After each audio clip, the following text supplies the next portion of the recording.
Hi guys, welcome to Techavro. In this video, I'm gonna be showing you how to invite friends in Facebook page. So let's go to the Facebook page first. Then you have to log into your Facebook page, not your regular Facebook account. Okay.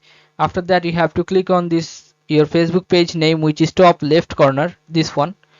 Click on this, and you'll find here this three dot icon. Click on three dot, and then scroll down, and you'll find here invite friends.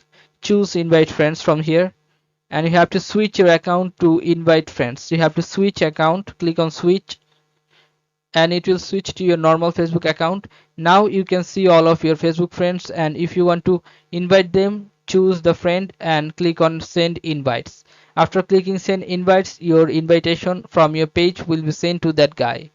Okay, so this is how you can do this, guys. If you find this video helpful, then please give a thumbs up and don't forget to subscribe the channel. Thank you so much for watching the video.